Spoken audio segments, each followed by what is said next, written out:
నమస్తే, welcome to Sri paper news. ముందుగా headlines. Telugu భాషా దినోత్సవ వేడుకలలో పాల్గొన్న ముఖ్యమంత్రి చంద్రబాబు నాయుడు మాతృభాషను మర్చిపోతే జాతి కనుమరుగైపోతుందని వ్యాఖ్య. మాతృభాషను గౌరవించవలసిన బాధ్యత మనందరిపై ఉందన్న డిప్యూటీ సీఎం పవన్ కళ్యాణ్. మాతృభాష బోధించే వారికి జీతభత్యాలు ఎక్కువగా ఉండాలని వెల్లడి. అక్రమ కేసులు పెట్టి తనను ఏపీ పోలీసులు అనేక విధాలుగా వేధించారన్న ముంబై సినీ నటి కాదంబరి జెత్వాని.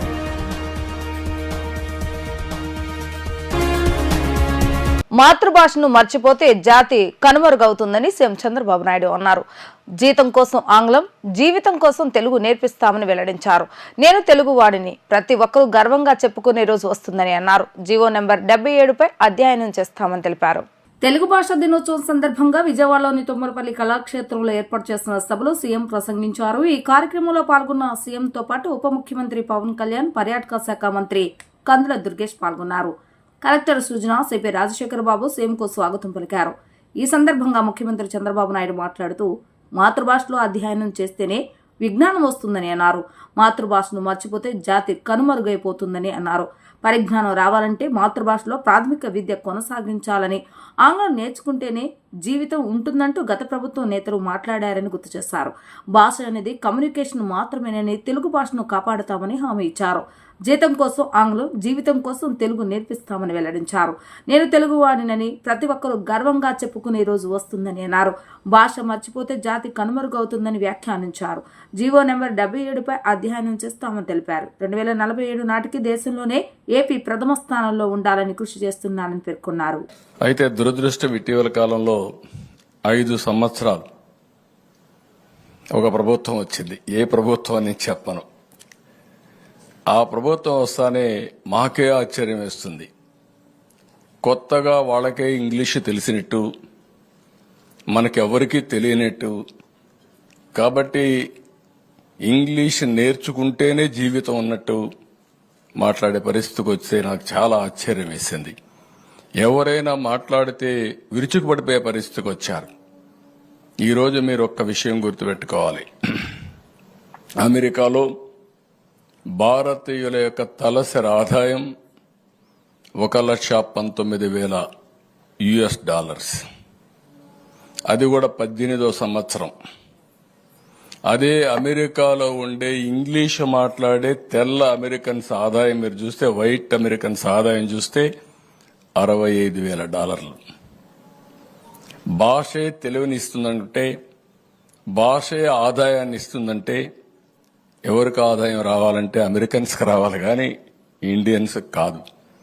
కానీ భాష అనేది కమ్యూనికేషన్ మాత్రమే. నాలెడ్జ్ అనేది మాతృభాషలో అధ్యయనం చేసినప్పుడే ఆ నాలెడ్జ్ వస్తుంది. ఈ విషయాన్ని మర్చిపోయి 1వ తారీఖు నుంచి ఇంగ్లీష్ పెడతామని మాట్లాడుతూ, ఇంటికి వస్తే కూడా మనం కూడా ఒకప్పుడు సుమతి శతకం, వేమన శతకాలు చదివి నీతిని నేర్చుకునేవాళ్ళం.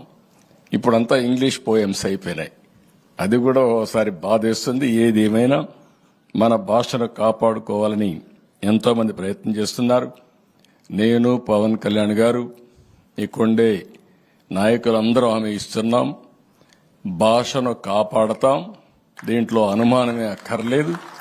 అదే సమయంలో జీతం కోసం ఇంగ్లీష్ నేర్పిస్తాం, జీవితం కోసం తెలుగుని ముందుకు తీసుకెళ్తాం. దీంట్లో కూడా ఎవ్వరికి అనుమానం అవసరం లేదు. మాతృభాషను గౌరవించవలసిన బాధ్యత మనందరిపై ఉందని ఉప ముఖ్యమంత్రి పవన్ కళ్యాణ్ అన్నారు. తెలుగు కోసం, తెలుగు జాతి కోసం గిడుగు రామ్మూర్తి పోరాడారని, సాహిత్యంలో వాడుక భాష ఉండాలని గిడుగు రామ్మూర్తి తపన పడ్డారని గుర్తు చేశారు. తెలుగు మాట్లాడే వారిని గౌరవిస్తేనే తెలుగు భాష బతుకుతుందని అన్నారు.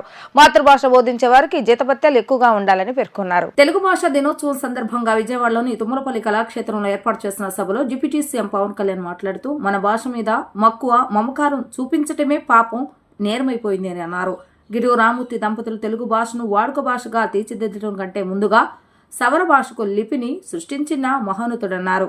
ఆంగ్ల పదాలు లేకుండా తెలుగు మాట్లాడగలిగే పరిస్థితి ఎప్పుడు వస్తుందా అని ఎదురు చూస్తున్నారని చెప్పారు.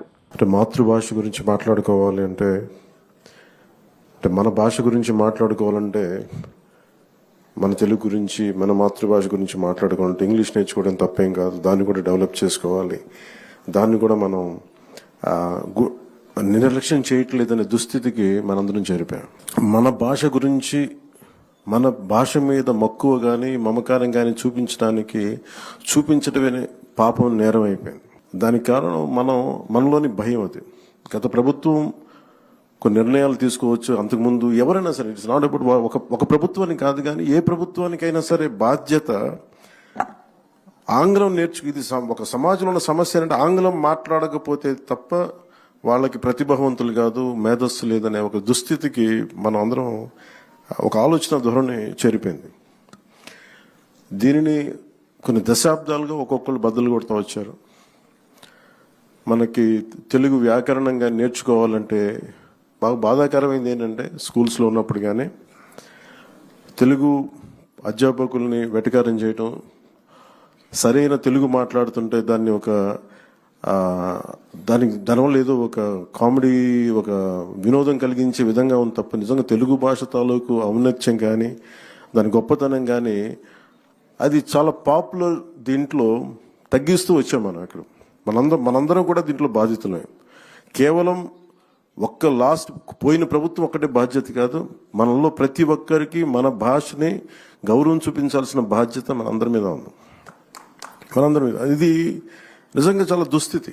ఎన్నిసార్లు మాట్లాడుకున్నా మనం నిజంగా గిడుగు వెంకటరామమూర్తి గురించి వారి గురించి ఎంతమందికి ఇప్పుడున్న వర్తమాన ఈ కంటెంపరీ గ్రూప్ తెలియకపోవచ్చు యువతకి.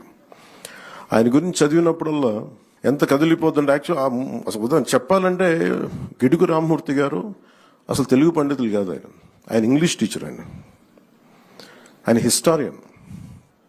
ఆయన విద్యార్థులకి హిస్టరీ ఆంగ్లం నేర్పించిన వ్యక్తి.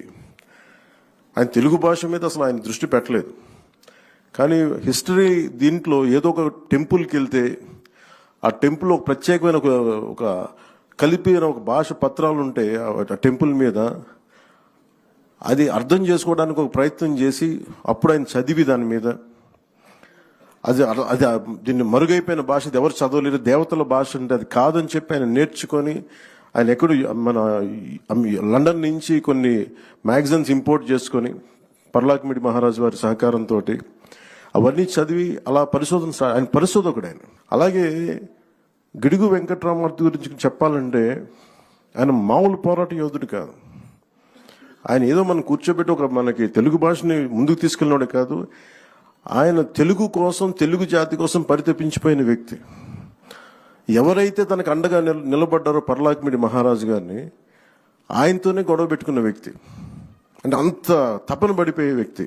అక్రమ కేసులు పెట్టి తనను ఏపీ పోలీసులు అనేక విధాలుగా వేధించారని ముంబై సినీ నటి కాదంబరి జత్వాని పేర్కొంది. తనను వేధించిన అధికారులకు సంబంధించి అన్ని ఆధారాలు తన దగ్గర ఉన్నాయని తెలిపింది. తన దగ్గర ఉన్న ఆధారాలన్నింటినీ ఆంధ్రప్రదేశ్ ప్రభుత్వానికి అందజేస్తానని వెల్లడించింది. మరికొద్దిసేపట్లో హైదరాబాద్ నుంచి విజయవాడకు బయలుదేరి వెళుతున్నానని తెలిపింది. తన కుటుంబ సభ్యులను కూడా అనేక రకాలుగా ఇబ్బందులకు గురిచేస్తారని అన్నారు. ఇప్పుడు ఏపీ ప్రభుత్వం తనకు సపోర్ట్ చేస్తుందని భావిస్తున్నారని తెలిపారు. సోషల్ మీడియాలో కొందరు తనపై తప్పుడు ప్రచారాలు చేస్తున్నారని, డబ్బుల కోసమే మాట్లాడుతున్నారని, తన వ్యక్తిత్వాన్ని హననం చేస్తూ మాట్లాడుతున్నారని సినీ నటి జత్వాని తెలిపింది. माय फैमिली, मेरे माँ बाप 70 से अबव हैं. मुझे क्रश करने का और कोई तरीका नहीं मिला तो मेरे परिवार का गला दबा दिया. I just want the government to make sure this doesn't repeat with anybody else ever. चटनी जी, आप देखिए, एक आखिरी सवाल है आपसे. आप जाने वाले आंध्र प्रदेश में आपके बहुत सारे सवाल भी होंगे, तो ज़्यादातर अपने जिसमें पॉलिटिकल लोगों का भी नाम आ रहा है, कई अफसरों का नाम है, जिसमें ज़्यादातर आपको तकलीफें पहुँचाई आपको और आपके परिवार को. एक इतना मेजर झूठा केस डाल के पूरे मेरे परिवार को किडनैप कर लिया. अभी ये मैटर ऑफ इन्वेस्टिगेशन है कि ये किस लेवल तक मैनिपुलेटेड था. कंप्लेनेंट था वो दुनिया के सामने में है, जिस पे मल्टीपल क्रिमिनल केसेस आप इंटरनेट पे देखेंगे हैं उनके अगेंस्ट. 2014 में कुछ 10 से ज़्यादा क्रिमिनल केसेस थे, उसके बाद पता नहीं कितने हैं. सो ये सब तो आउट इन द ओपन है. अभी किस लेवल तक ये मैनिपुलेटेड था, that's a matter of investigation. But one thing I can comment for sure, many people have benefited monetarily out of this. out of poaching me. Many people have benefited out of this. फिलहाल तो आपका तेलंगाना के राजधानी हैदराबाद के अंदर है, आप विजयवाड़ा कब जाएंगे और वहाँ पे किससे मिलेंगे, क्या बातचीत होने वाली है, क्या आपने Let's wait for that. Right thank you My people obviously I want safety for them. My family is with me. Okay I- okay okay ఒక్క నిమిషం I trust the government to keep them very, very safe and no harm is ever done to them. I trust the government on that.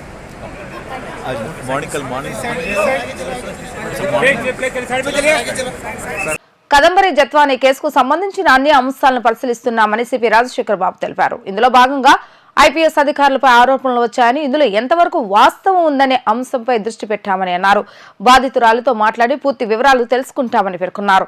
Cheating కేసులో నటితో పాటు ఆమె కుటుంబం మొత్తం ఎందుకు arrest చేశారో తెలియాలని, అరెస్టు చేసిన సమయంలో ఎవరెవరి పాత్ర ఎంతవరకు ఉందో దర్యాప్తులో తేలుతుందని స్పష్టం చేశారు. ఈ కేసులో ఐపీఎస్ల పాత్ర ఉన్నట్లుగా తేలితే డీజీపీ చర్యలు తీసుకుంటారని ఆయన పేర్కొన్నారు.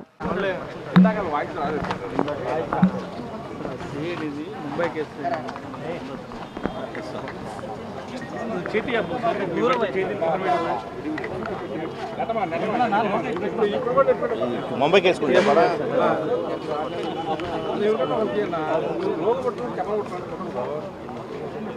మీరు అడగండి, అడిగితే చెప్తాను. ముంబై కేసు సంబంధించి నిన్న సిఐడి డీజీ గారు వచ్చి మనతో డిస్కషన్ జరిగింది. అది కాదు. So but I have seen her interview. So అందులో allegations are serious in nature. So ఇదేమైనప్పటికీ కూడా కేస్ ఈజ్ అండర్ ఇన్వెస్టిగేషన్. యూఏలో కేసు ఉంది కాబట్టి ఖచ్చితంగా ఇన్వెస్టిగేషన్లో ఏం జరిగింది అనేది కూలంకషంగా చూసి మెరిట్స్ ప్రకారము కేసును ఫైనలైజ్ చేయడం జరుగుతుంది. అండ్ కొన్ని మీడియా కథనాల్లో there are serious allegations against senior IPS officers. So అది కూడా డీజీ గారితో డిస్కస్ చేసి, ఎందుకంటే సీనియర్ ఐపీఎస్ ఆఫీసర్స్ మీద అలిగేషన్స్ ఉన్నాయి కాబట్టి డీజీ గారితో డిస్కస్ చేసి ఎలా ముందుకు పోవాలనేది ఆలోచిస్తాం. లేదండి, అంటే ఇంతవరకు కూడా మనకు నేను నిన్న కూడా చెప్పాను. సో రిటర్న్గా మనకు ఎటువంటి కంప్లైంట్ కానీ ఏం రాలేదు. ఏదేమైనప్పటికీ కూడా కేస్ అండర్ ఇన్వెస్టిగేషన్ ఉంది కాబట్టి ఆ కేసుని క్షుణ్ణంగా ఇన్వెస్టిగేట్ చేయమని చెప్పడం జరిగింది. సో రిగార్డింగ్ అలిగేషన్స్ చెప్పాను కదా, అలిగేషన్స్ సంబంధించి డీజీపీ సార్తో మాట్లాడి విల్ టేక్ ఏ కాల్. ఎందుకంటే ఐపీఎస్ ఆఫీసర్స్ అందరి మీద అలిగేషన్స్ ఉన్నాయి కాబట్టి so we need to discuss with DGP sir and then will take a call. నేను అదే చెప్తున్నాను కదండి, ఇన్వెస్టిగేషన్లో ఉన్న కేసు పూర్వాపరాలు ఏదైతే ఉన్నాయో దాని మీద కేసు కొంత నచ్చింది, ఇంకా అండర్ ఇన్వెస్టిగేషన్లో ఉంది. సో అండర్ ఇన్వెస్టిగేషన్లో ఉంది కాబట్టి, కేసు అండర్ ఇన్వెస్టిగేషన్ ఉంది కాబట్టి సో ఏం జరిగింది అసలు ఏంటనేది మరొకసారి అది క్షుణ్ణంగా దర్యాప్తు చేస్తున్నాము. So as per facts only, ఏ విధంగా నిజం ఎలా ఉందో అలాగే జరుగుతుంది. మనం ఎవరం కూడా దాంట్లో ఎటువంటి అనుమానాలు పెట్టుకోని అవసరం లేదు. As per facts case will be finalised as per facts. Janasena చేపట్టిన ఫిర్యాదుల స్వీకరణ కార్యక్రమంలో వైఎస్ఆర్సీపీ నాయకులు భూ కబ్జాలపై ఫిర్యాదులు వెల్లువెత్తాయి. గుంటూరు జిల్లా మంగళగిరిలోని జనసేన పార్టీ ప్రధాన కార్యాలయంలో మంత్రి కందుల దుర్గేష్ ప్రజల నుంచి ఫిర్యాదులు స్వీకరించారు. ఈ క్రమంలో సజ్జల రామకృష్ణారెడ్డి తన భూములు కబ్జా చేశారని కడప జిల్లాకు చెందిన వ్యక్తి మంత్రికి ఫిర్యాదు చేశారు. గత ప్రభుత్వ ప్రధాన సలహాదారు సజ్జల ఆయన కుటుంబ సభ్యులు తన భూమిని కబ్జా చేశారంటూ కడప జిల్లా చింతకొమ్మదినకు చెందిన బుకే రాజనాయక్ అనే వ్యక్తి మంత్రి కందుల దుర్గేష్ కు ఫిర్యాదు చేశారు. గుంటూరు జిల్లా మంగళగిరిలోని జనసేన పార్టీ ప్రధాన కార్యాలయంలో మంత్రి కందుల దుర్గేష్ ప్రజల నుంచి ఫిర్యాదులు స్వీకరించారు. సజ్జల రామకృష్ణారెడ్డికి చెందిన 300 ఎకరాల ఎస్టేట్లో తన 5 ఎకరాల భూమిని బలవంతంగా కలుపుకున్నారని రాజా ఆవేదన వ్యక్తం చేశారు. తనకు 20 ఏళ్ల క్రితం ప్రభుత్వం ఆ భూమికి డీకేటీ పట్టా ఇచ్చిందని చెప్పారు. తనకు న్యాయం చేయాలని అధికారులకు ఫిర్యాదు చేస్తే దానిని వదులుకోవాలని ఉచిత సలహాలు ఇస్తున్నారని వాపోయారు. స్పందనలో 7 సార్లు ఫిర్యాదు చేసినా ఎవరు పట్టించుకోలేదని, తనకు సహాయం చేయాలని మంత్రికి విన్నవించారు. వెంటనే మంత్రి కడప జిల్లా కలెక్టర్తో ఫోన్లో మాట్లాడి సమస్య పరిష్కరించాలని కోరారు. రాజమండ్రిలోని వైఎస్ఆర్సీపీ మాజీ కార్పొరేటర్ విజయలక్ష్మి తన భూమిని లాక్కొని వేరొకరికి అమ్మేస్తారని, తనకు న్యాయం చేయాలని మంత్రికి వినతి పత్రం అందజేశారు. పోలీసులకు ఫిర్యాదు చేసినా న్యాయం చేయలేదని బాధితులు వాపోయారు. తాడేపల్లిలోని మాజీ ముఖ్యమంత్రి జగన్ భద్రతా పేరుతో తన నివాసానికి సమీపంలో ఉన్న ఇళ్లను తొలగించి ఇప్పటి వరకు ప్రత్యామ్నాయ ఇంటి స్థలం చూపించలేదని శ్రీనివాసరావు అనే వ్యక్తి మంత్రికి ఫిర్యాదు చేశారు. రాష్ట్ర వ్యాప్తంగా భూ అక్రమాలు జరిగాయని, గత ప్రభుత్వం భూ అక్రమాలపై మంత్రివర్గ సమావేశంలో చర్చ జరిగిందని మంత్రి నారా లోకేష్ తెలిపారు. జగన్ వైఖరి వల్ల పెట్టుబడులు ఇతర రాష్ట్రాలకు తరలి వెళ్లాయని అన్నారు. ఎన్డీఏ కూటమి ఇచ్చిన 6 హామీలకు కట్టుబడి ఉన్నామని మరోసారి స్పష్టం చేశారు. సాక్షి పత్రిక అసత్యాలకు అడ్డుకట్ట వేయాలని పరువు నష్టం పిటిషన్ వేసినట్లుగా మంత్రి నారా లోకేష్ తెలిపారు. ఎలాంటి ఆధారాలు లేకుండా అడ్డగోలుగా వార్తలు రాయటం ఆ పత్రిక నైజమని ధ్వజమెత్తారు. ఇప్పటికీ తీరు మార్చుకోకపోవడం సిగ్గుచేటని అన్నారు. విశాఖ 12వ అదనపు జిల్లా కోర్టులో జరిగిన క్రాస్ ఎగ్జామినేషన్ కు ఆయన హాజరయ్యారు. ఈ క్రమంలో మీడియాతో మాట్లాడుతూ గత వైఎస్ఆర్సీపీ ప్రభుత్వం అక్రమాలపై నిప్పులు చెరిగారు. సీఎం నారా చంద్రబాబు నాయుడు అంటేనే ఒక బ్రాండ్ అని, ఆయన ముఖ్యమంత్రి అయ్యాక పారిశ్రామికవేత్తలు మళ్లీ రాష్ట్రానికి వస్తున్నారని ఐటీ మంత్రి నారా లోకేష్ అన్నారు. రాష్ట్రంలో ప్రజాపాలన వచ్చిందని పారిశ్రామికవేత్తలు సంతోషం వ్యక్తం చేస్తున్నారని తెలిపారు. రాష్ట్రంలో 1,00,000 కోట్ల పెట్టుబడులు పెట్టేలా ఆదాయాన్ని గతంలో ఒప్పించామని, మాజీ సీఎం జగన్మోహన్ రెడ్డి వైఖరి వల్ల పెట్టుబడులు ఇతర రాష్ట్రాలకు తరలి వెళ్లిపోయాయని గుర్తు చేశారు. 2024లో ప్రజా కోర్టులో తీర్పు వచ్చింది. ఎన్డీఏకి ఎప్పుడు లేని విధంగా ఆంధ్ర రాష్ట్ర ప్రజలు తీర్పు ఇచ్చారు. ప్రభుత్వం ఏర్పడింది. ఇంకా కోర్టులోనే తీర్పు రావాల్సిన అవసరం ఉంది. గతంలో వైకాపా పార్టీ అధికారంలోకి వచ్చిన మొదటి 6 నెలల్లోనే నా పైన విశాఖపట్నం ఎడిషన్ లో దుష్ప్రచారం చేస్తూ ఒక ఆర్టికల్ రాయడం జరిగింది. దాంట్లో భాగంగా ప్రత్యేకంగా నేను విశాఖపట్నం ఎయిర్పోర్ట్ లో టీ కాఫీ తీసుకున్నానని, దానికి అయిన ఖర్చు 25 లక్షల రూపాయలని, అది ఇప్పుడు ప్రభుత్వం చెల్లించడానికి ఇబ్బంది పడుతుందని ఆనాడు సాక్షి పత్రిక ఆర్టికల్ వేసింది.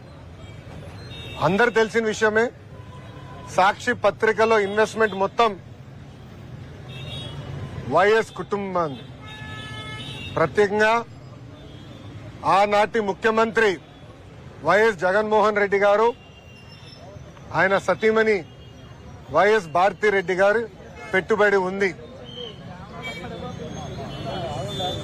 అదే సందర్భంలో ఢిల్లీలో ఉన్న ద వీక్ అనేది వీక్లీ మ్యాగజైన్ కూడా ఆ కథనాన్ని వేస్తాం జరిగింది. ఇమ్మీడియట్ గా నేను సాక్షికి అటు వీక్ కూడా లీగల్ నోటీస్ పంపిస్తాం జరిగింది. ఆధారాలతో సహా వాళ్ళ ముందలు పెట్టాను. ఏ రోజైతే బిల్స్ జనరేట్ అయినాయో ఆ 26 రోజుల్లో కేవలం ఒకే ఒక రోజు నేను విశాఖపట్నంలో ఉన్నాను అని స్పష్టంగా చెప్తాం జరిగింది. అది తెలుసుకున్న తర్వాత వీక్ మ్యాగజైన్ రిజైండర్ పబ్లిష్ చేసి తప్పుడు రిపోర్టింగ్ చేశాము, ఆధారాలు మాకు ఇచ్చారు, తప్పు జరిగింది అని వాళ్ళు ఒప్పుకున్నారు. కానీ సాక్షి ఒప్పుకోలేదు. అందుకే నేను ఆనాడు 75 కోట్ల రూపాయలకి డిఫమేషన్ సూట్ వేశాను. దాంట్లో భాగంగా 75 లక్షల రూపాయలు నేను కోర్టుకు కూడా ఫీ రూపంలో చెల్లిస్తాం జరిగింది. ప్రజలందరూ తెలుసు, తెలుగుదేశం పార్టీకి అధికారం కొత్త కాదు. బంగాళాఖాతంలో ఏర్పడిన అల్పపీడనంతో ఆంధ్రప్రదేశ్లో నేడు భారీ నుంచి అతి భారీ వర్షాలు కురుస్తాయని విపత్తుల నిర్వహణ సంస్థ తెలిపింది. అక్కడక్కడ భారీ నుంచి అతి భారీ వర్ష సూచనలు ఉన్నాయని పేర్కొంది. లోతట్టు ప్రాంత ప్రజలు జాగ్రత్తలుగా తీసుకోవాలని సూచించింది. బంగాళాఖాతంలో ఏర్పడ్డ అల్పపీడన ప్రభావంతో శుక్ర శనివారాలలో రాష్ట్ర వ్యాప్తంగా భారీ నుంచి అతి భారీ వర్షాలు కురుస్తాయని వాతావరణ శాఖ అధికారులు ప్రకటించారు. అనకాపల్లి, కాకినాడ, కోనసీమ, ఉభయ గోదావరి జిల్లాలు, ఏలూరు, కృష్ణా, ఎన్టీఆర్, గుంటూరు, బాపట్ల, పల్నాడు జిల్లాలో అక్కడక్కడ భారీ నుంచి అతి భారీ వర్షాలు కురిసే అవకాశం ఉందని వాతావరణ శాఖ అధికారులు చెప్పారు. శ్రీకాకుళం, విజయనగరం, మన్యం, అల్లూరి, విశాఖ, ప్రకాశం జిల్లాలో అక్కడక్కడ మోస్తారు నుంచి భారీ వర్షాలు, కర్నూలు, నంద్యాల, అనంతపురం, శ్రీ సత్యసాయి, వైఎస్ఆర్ జిల్లాలో అక్కడక్కడ మోస్తారు వర్షాలు కురిసే అవకాశం ఉందని అన్నారు. భారీ వర్షాల నేపథ్యంలో ప్రజలు అప్రమత్తంగా ఉండాలని వాతావరణ శాఖ సూచించింది.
పార్లమెంట్లో ఎస్సీ వర్గీకరణ జరిగినప్పుడు ప్రతిపక్ష పార్టీలు వర్గీకరణ తప్పుపట్టాయని బీజేపీ రాష్ట్ర అధ్యక్షురాలు దగ్గుబాటి పురంధేశ్వరి తెలిపారు. ఎస్సీ వర్గీకరణపై అవగాహన లేకపోవడం వల్లనే ప్రతిపక్షాలు అసత్య ప్రచారాలు చేస్తున్నాయని ఆమె ఆగ్రహాన్ని వ్యక్తం చేశారు. రాష్ట్రంలో బీజేపీ సభ్యత్వ నమోదును పెంచే దిశగా కార్యకర్తలు నాయకులు కృషి చేయాలని ఆమె పిలుపునిచ్చారు. నగరంలోని బీజేపీ రాష్ట్ర కార్యాలయంలో ఎస్సీ మోర్చా సభ్యత్వ నమోదు కార్యక్రమాన్ని నిర్వహించారు. ఈ కార్యక్రమానికి రాష్ట్రంలోని బీజేపీ దళిత సంఘాల నేతలు పాల్గొన్నారు. ఈ కార్యక్రమానికి ముఖ్య అతిథిగా విచ్చేసిన బీజేపీ రాష్ట్ర అధ్యక్షులు దగ్గుపాటి పురంధేశ్వరి మాట్లాడుతూ 2014లో రాష్ట్ర అమరావతి రాజధాని నిర్మాణం కోసం కేంద్ర ప్రభుత్వం 2,500 కోట్లు విడుదల చేస్తుందని, అలాగే పోలవరం నిర్మాణానికి కట్టుబడి ఉందని చెప్పారు. అందులో భాగంగానే కేంద్రం సహాయ సహకారాలను అందజేస్తుందని పేర్కొన్నారు. గత ప్రభుత్వ వైఫల్యంతోనే పోలవరం పూర్తి చేయలేకపోయారని ఆరోపించారు. గత ప్రభుత్వం రాష్ట్రాన్ని సరైన పరిపాలన చేయలేకపోవడంతో కూటమి ప్రభుత్వానికి ప్రజలు మద్దతు పలికారని పేర్కొన్నారు. మోడీ ప్రభుత్వం వికసిత్ ఆంధ్రప్రదేశ్ నినాదానికి కట్టుబడి ఉన్నారని చెప్పారు. ఇవాళ ఎస్సీ మోర్చా సభ్యత్వ నమోదు కార్యక్రమం గురించి ఏ విధంగా మనం తయారు కావాలి, ఏ రకమైనటువంటి కార్యాచరణతోటి ముందుకు వెళ్ళాలి అనేటువంటి అంశాలని చర్చించుకోవడానికి వాళ్ళు ఈ సమావేశం ఏర్పాటు చేసుకోవడం జరిగింది. సాధారణంగా భారతీయ జనతా పార్టీలో 6 సంవత్సరాలకు ఒక్కసారి సంపూర్ణమైనటువంటి సమూలమైనటువంటి సభ్యత్వ నమోదు కార్యక్రమం చేయడం జరుగుతుంది. 3 సంవత్సరాలకు ఒకసారి ఇంకొక అదనంగా 10% యాడ్ చేసుకునేటువంటి ఒక కార్యక్రమం నిర్వహించుకోవడం అనేది ఆనవాయితీగా జరుగుతూ వస్తున్నటువంటి విషయం. 2014వ సంవత్సరంలో కార్యకర్తలందరూ చాలా శ్రమించి పనిచేసినటువంటి సందర్భంలో యావత్ భారతదేశంలో 11 కోట్ల మంది సభ్యుల్ని నమోదు చేయడం జరిగింది. ఇది కేవలం కింద ఉన్నటువంటి కార్యకర్తల యొక్క కృషి ఫలితం. మొట్టమొదటిసారిగా ఆన్లైన్ సభ్యత్వాన్ని తీసుకుని వచ్చారు. అప్పట్లో జాతీయ అధ్యక్షులుగా అమిత్ షా గారు ఉన్నారు.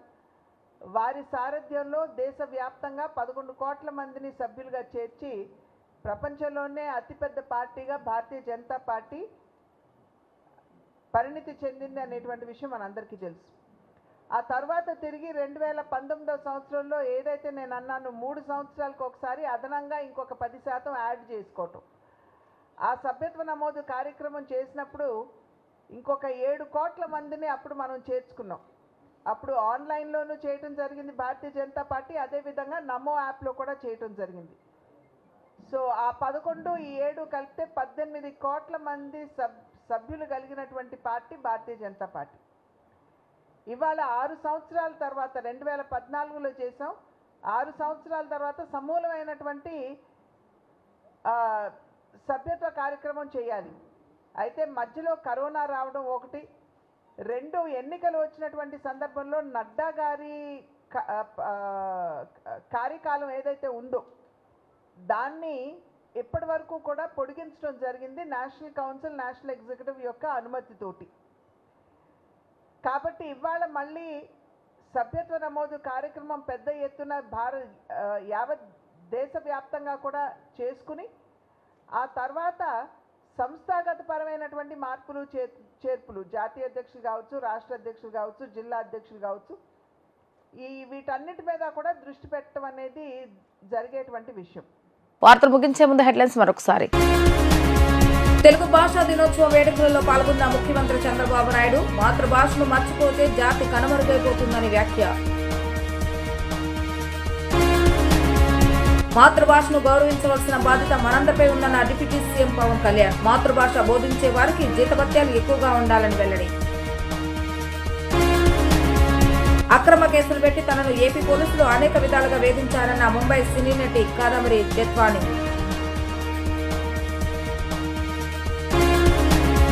ఇవి ఈ రోజు వార్తా విశేషాలు. మరలా తిరిగి ప్రసారమయ్యే వార్తలు మళ్ళీ కలుద్దాం. అంతవరకు సెలవు. నమస్కారం.